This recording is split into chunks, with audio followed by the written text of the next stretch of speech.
Sebagaimana diketahui, Kementerian Tenaga Kerja dan BP2MI pada tanggal 13 dan 14 Juli lalu sedang rapat bersama menyelesaikan pedoman penempatan PMI dan juga menyiapkan draft pencabutan Kepmenaker nomor 151 tahun 2020. Assalamualaikum warahmatullahi wabarakatuh. Halo sahabat dunia BMI, welcome back to my channel.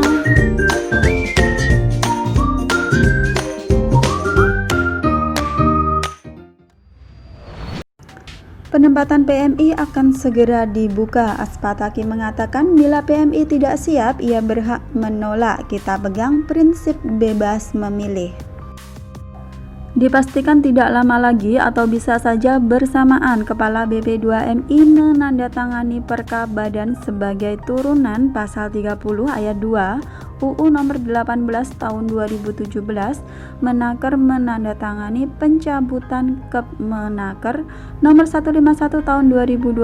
Mungkin diambil momen cantik ini bersamaan peringatan Hari Kemerdekaan Republik Indonesia pada tanggal 17 Agustus. Insya Allah bersamaan dengan tanggal 17 Agustus 2020, Bu Menteri Haji Ida Fauzia menandatangani pencabutan Kepmenaker nomor 151 tahun 2020 dan Bapak Beni Ramdhani menandatangani Perka Badan. Demikian disampaikan oleh Bapak Saiful, Ketua Umum DPP Aspataki pada hari Senin pagi di Malang, tanggal 13 Juli 2020. Ada kabar gembira nih untuk saudara-saudara.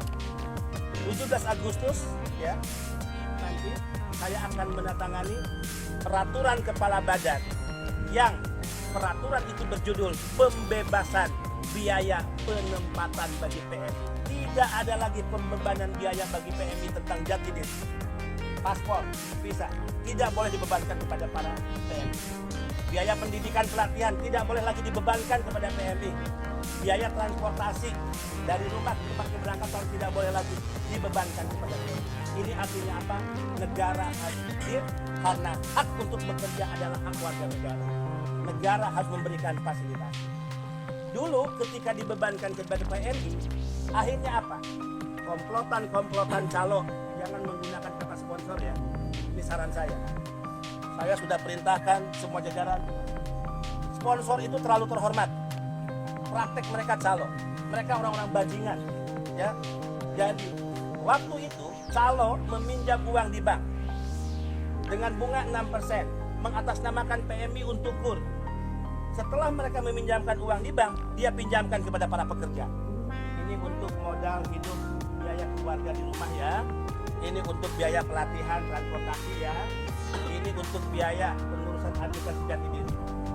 Berapa bunga yang dibebankan kepada para PMI yang meminjam uang dari para calo-calo bajingan itu? 21%. Akhirnya apa? Saudara-saudara dipotong setiap bulan saat menerima. Bapak Saiful berharap ketika Kepmenaker dicabut kapanpun itu, para pekerja migran Indonesia atau PMI yang tidak siap bekerja, masih takut dengan kondisi COVID-19, jangan ada yang paksa mereka. Meski PMI telah memiliki visa kerja, majikannya menunggu, tapi kalau PMI tidak siap, jangan dipaksa berangkat. Ini urusannya dengan kesehatan dan hak bekerja. Biarkan PMI yang memilih, kata Bapak Saiful. Jadi buat teman-teman CPMI yang mungkin belum siap untuk berangkat ke luar negeri, masih takut dengan kondisi COVID-19 ini, kalian berhak menolak meskipun visa kalian udah turun. Tapi kemungkinan di antara teman-teman CPMI udah siap ya, dan pastinya udah menanti-nanti kapan penempatan PMI dibuka lagi dan teman-teman bisa terbang ke negara tujuan untuk mengais rezeki.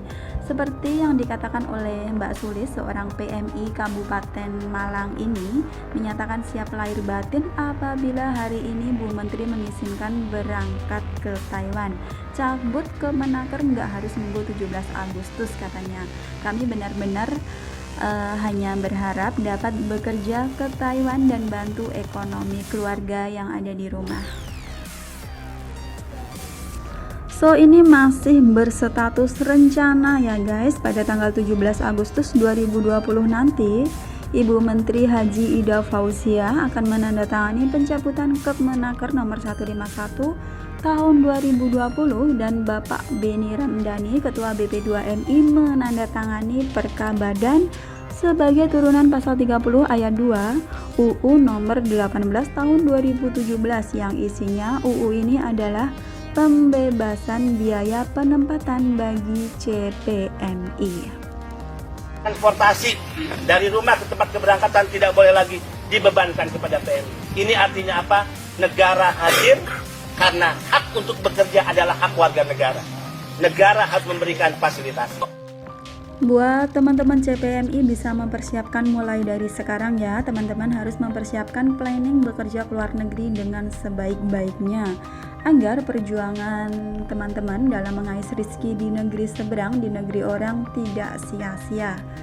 Ini ada sebuah kisah guys, dimana ada seorang yang dia bekerja selama 25 tahun, bekerja jadi TKW dan gaji dipercayakan kepada suaminya semuanya amblas karena suami tak amanah. Dan kini masa tua pensiun harus bekerja buruh pabrik dengan gaji 200.000 demi untuk hidup. Ya, dilansir dari Suara BNI, bekerja di luar negeri pasti semua orang berharap di masa pensiun bisa hidup layak dan serba berkecukupan. Namun hal itu tak serta-merta terwujud bagi banyak orang. Yang jalan hidupnya benar, mereka akan bisa mewujudkan cita-citanya, namun yang salah, tidak sedikit yang saat masa pensiun gigit jari. Seperti yang dialami oleh seorang TKW ini, 25 tahun berjuang, kini masih harus hidup sengsara di usia tuanya. Beginilah kisahnya sebagaimana diceritakan oleh sebuah akun di FB. Jadi ceritanya begini guys, seorang istri kerja di luar negeri kurang lebih 25 tahun tapi tidak ada hasil.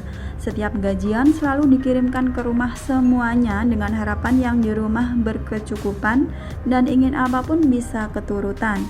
Faktanya yang di rumah atau suaminya suka judi, main perempuan dan anak-anaknya enggak diurus, bersikap masa bodoh kepada anak hingga anak tak terawat. Namun istri tidak tahu.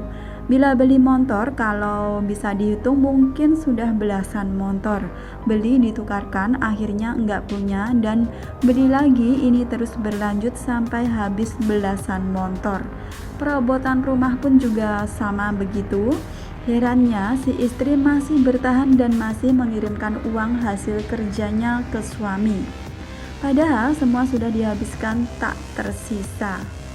Jangankan kendaraan, tanah juga sudah ludes entah kemana. Sekarang sang istri sudah di rumah pensiun jadi TKW karena beliau ingin bermasa tua di rumah dengan anak cucunya, karena beliau ingin saat susah dan senang berkumpul-kumpul bersama anak cucunya. Harapannya besar saat beliau di rumah adalah si suami berubah dan mau bekerja memberikan nafkah. Tapi zong faktanya. Suami tak bekerja, tak memberikan uang sepeser pun, malah uang tabungan si istri dihabiskan. Sang istri mempercayakan ATM kepada suaminya hingga suami bebas mengambil uang tanpa sepengetahuannya. Sekarang istri bekerja di salah satu pabrik dengan gajinya satu minggu enggak sampai 200.000 dan bekerja lagi, rekoso lagi karena di rumah harus ngupeni orang tua atau merawat orang tua yang butuh makan setiap hari. Ini adalah kisah nyata dan fakta ya guys. Selain mbak ini yang tak mau disebutkan namanya ini, mungkin masih banyak mbak-mbak lainnya yang bernasib serupa. Kisah ini seyok-yoknya bisa menjadi pembelajaran bagi kita bahwa kita sebagai perempuan harus kuat dan tega meminta kepada suami, meminta nafkah lahir dan batin. Jangan dengan karena gaji kita besar kita jadi yang menafkahi mereka.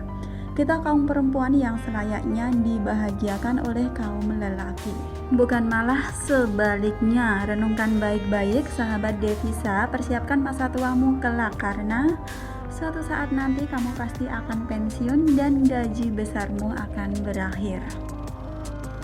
Semoga kita selalu dihindarkan dari hal buruk seperti itu ya guys. Semoga keluarga kita selalu jadi keluarga yang sakinah mawadah warohmah. Amin. Yang merantau ke luar negeri bisa setia dan tidak kepincut atau keblinger dengan yang bening yang ada di luar negeri. Yang di rumah pun setia, amanah, dan menghargai betapa susahnya di perantauan mengais rezeki demi membuat kehidupan yang layak serta berkecukupan di tanah air. Thanks for watching and see you next video. Wassalamualaikum warahmatullahi wabarakatuh. Bye bye.